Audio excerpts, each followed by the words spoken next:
अब question number 7 है, जो एक्चुअल में क्वेश्चन नंबर 5 की तरह, जिसमें वो वीसीआर टीवी थी। इधर the milkman sold 2 of his buffalo in 20,000 each। अब मिल्कमैन जो 2 बफेलो को बेचता है, उसका वो सेलिंग प्राइस दिया हुआ है, एसपी दिया हुआ है ना। तो इसीलिए हम वो लिख देते हैं कि सेलिंग प्राइस क्या है। तो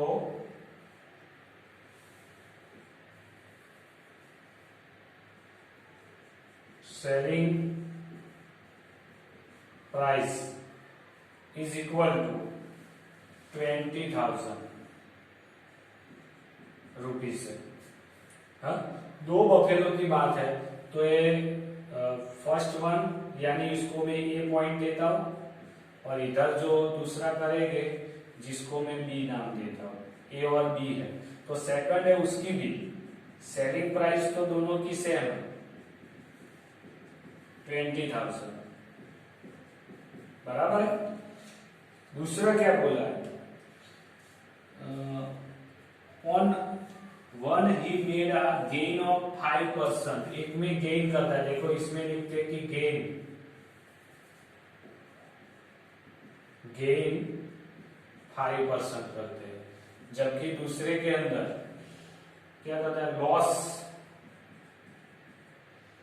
कितना है, लॉस परसेंटेज में 10% है। ये गेन यानी प्रॉफिट ही है,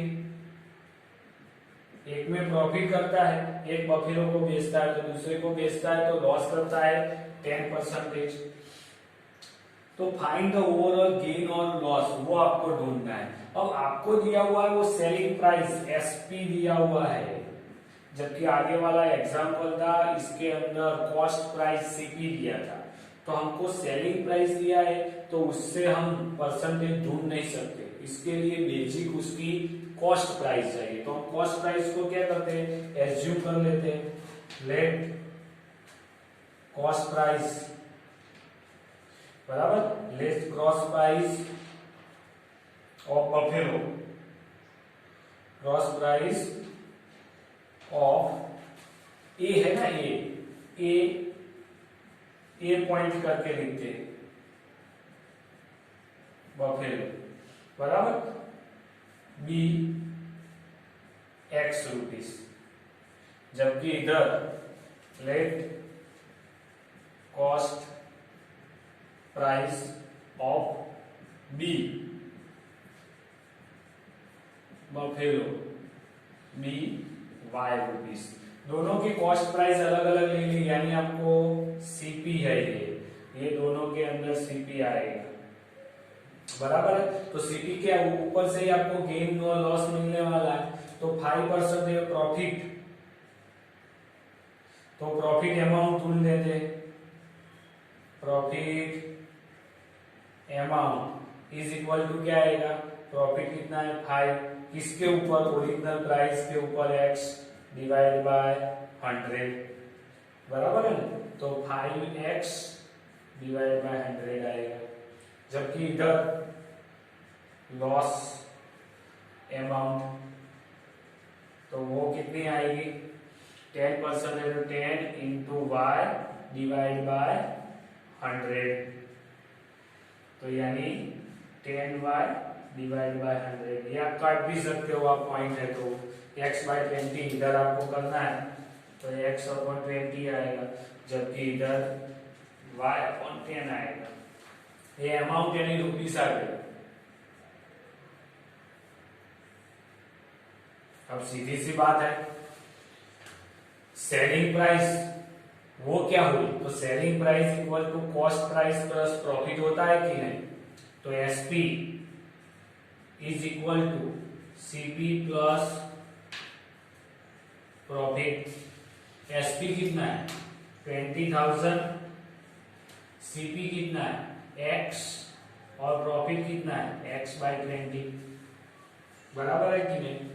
इस तरह से इधर भी लेंगे तो SP is equal to CP minus loss आएगा, एसपी 20,000 है, सीपी कितना है y माइनस वाई बाय 10, इधर एलसीएम लेना पड़ेगा आपको, तो इधर कितना आएगा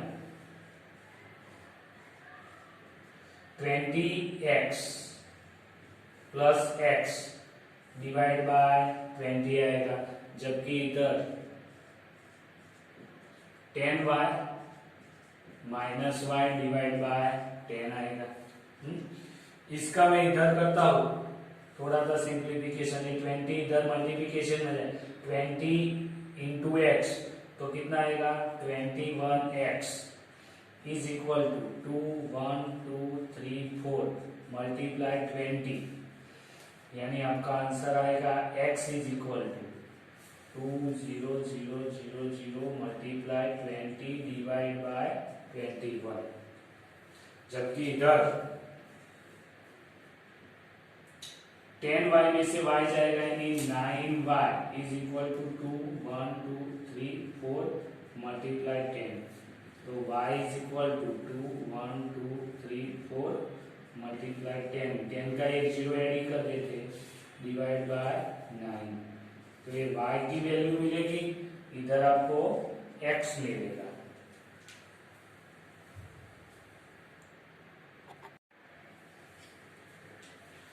तो ये डिवाइड करने पे आपको मिलता है 90,047.61, इधर 22,222.20, तो ये दो मिली आपको, वो x यानी क्या है कॉस्ट प्राइस दोनों की मिली, तो उनका हम क्या करेंगे एडिशन ही करते हैं ना, टोटल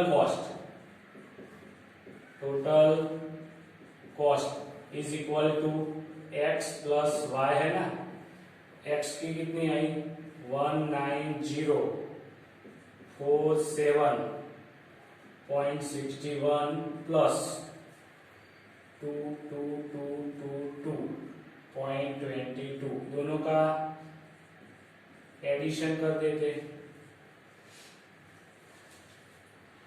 61, पॉइंट के नीचे ही आपको पॉइंट रखना है, खास ध्यान रखना है। हाँ, तो 2 और 1 3, 6 और 2 8, 7 और 2 9, 4 और 2 6, 2 9 और 2 11, 1 और 1 2 और 1 3 और 4, तो आंसर आ गया 4126.9.83। ये टोटल प्राइस आ गई, टोटल कॉस्ट आ गया,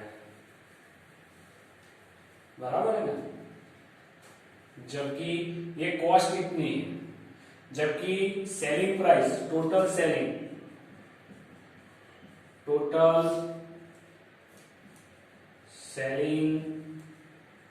प्राइस तो वो तो 20,000 प्लस 20,000 तो कितना था 40,000, वो तो फिक्स ही था। सेलिंग प्राइस तो इतनी थी और इतनी उतनी कॉस्ट प्राइस आई, तो देखो कॉस्ट प्राइस ज्यादा है ना, तो उसको क्या हुआ loss is equal to CP minus SP 4126.9.83 minus 40,000, तो कितना आया 1269.83 रुपीस, तो ये कितना आया उसको लॉस मिल गया। अब अगर आपको परसेंटेज में पूछा है तो हम परसेंटेज में भी कर सकते हैं उसको, ओवरऑल लॉस 1269 वो तो आ गया, परसेंटेज को कोई पूछा ही नहीं है, तो बस ये आपको ओवरऑल लॉस भी मिल गया है।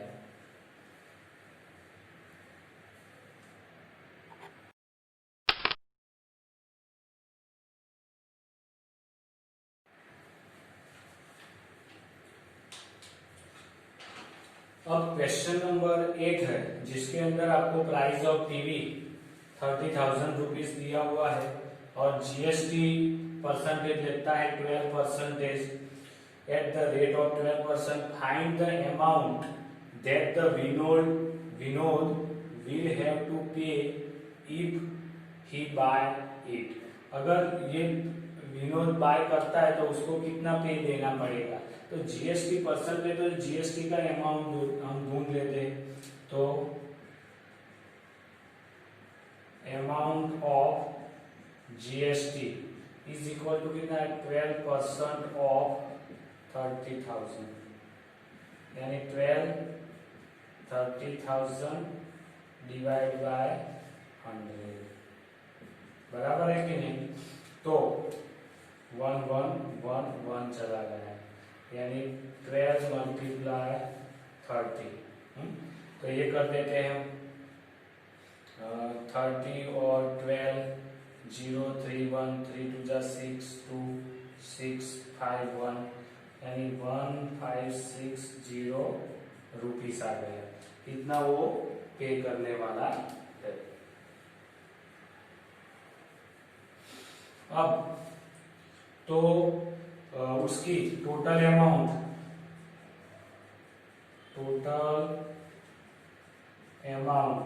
Is equal to price of TV, वो अपनी मार्केट प्राइस है ना, तो price of TV plus GST amount, इतना ऐड होगा उसके अंदर, इतने में टोटल अमाउंट आएगी। तो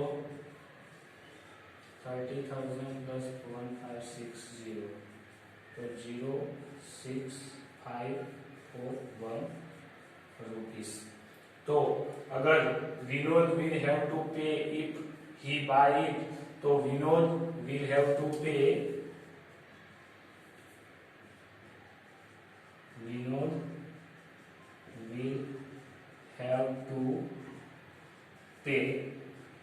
₹40,516 रुपीस। इतने रुपीस विनोद को पे करने पड़ेंगे।